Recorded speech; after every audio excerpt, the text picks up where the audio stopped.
The National Union of Metalworkers of South Africa is the biggest single trade union in South Africa with more than 338,000 members, and prior to its expulsion on November 8, 2014, the largest affiliate of the Congress of South African Trade Unions, the country's largest trade union federation.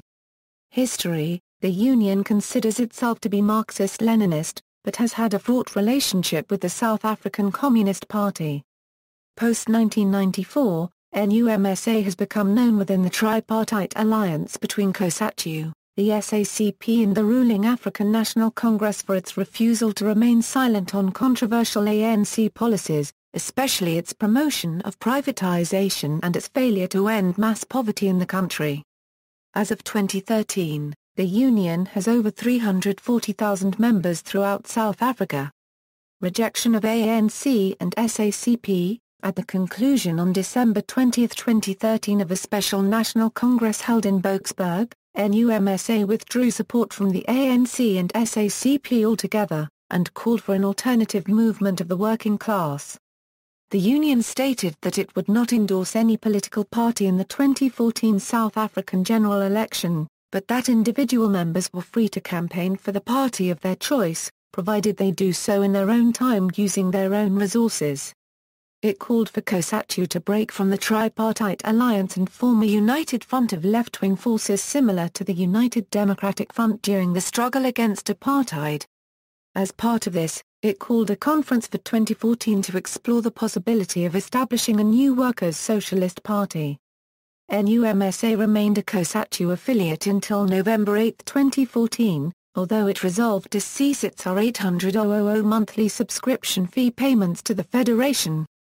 In December 2013, the union also said it would also stop paying contributions to the South African Communist Party. Up until that time they had been paying the SACP $1 million a year. It has issued a call for the resignation of Jacob Zuma as President of South Africa. Rejection of the EFF and WASP. The union also distanced itself from Julius Malema and his economic freedom fighters, citing concerns about corruption, authoritarianism and a limited conception of anti-capitalism. It has also been critical of the Workers' and Socialist Party. Expulsion from COSATU. In the early hours of the morning of November 8, 2014, after an excruciating 15-hour debate, the delegates of COSATU's Central Executive Committee voted 33-24 in favor of expelling NUMSA from the Trade Union Federation. After the vote was announced, a row occurred when COSATU President SDUMO Dlamini told the NUMSA CEC delegates to leave the meeting, but General Secretary Zweeline Zima Vavi intervened, citing the COSATU constitution to argue NUMSA would need to be informed in writing of its expulsion before it become valid. This did not calm matters, with both sides becoming ever more frustrated until the NUMSA delegates walked out and NUMSA Secretary-General Irvin Jim announced the union's expulsion to journalists waiting outside COSATU House. The meeting was adjourned shortly after without the remaining items on the agenda having been discussed. The Democratic Left Front has stated that NUMSA's expulsion brings an end to COSATU as a fighting trade union, and that COSATU will degenerate further into essentially a sweetheart and bureaucratized union. Jim has stated that the fight is not over, and has outlined a strategy of mobilizing the union's membership, and the membership of other COSATU unions, to fight its expulsion from COSATU. This may involve court action.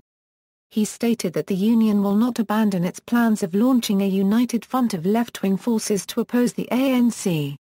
Frans Bailny, the General Secretary of the National Union of Mine Workers, meanwhile pleaded with NUMSA to apologize to COSATU, but Jim has called Bailny a hypocrite, who led the fight against NUMSA, and is now saying that a mere apology would have saved NUMSA. Jim stated that NUMSA rejects his fooling of the public. References. External links: NUMSA,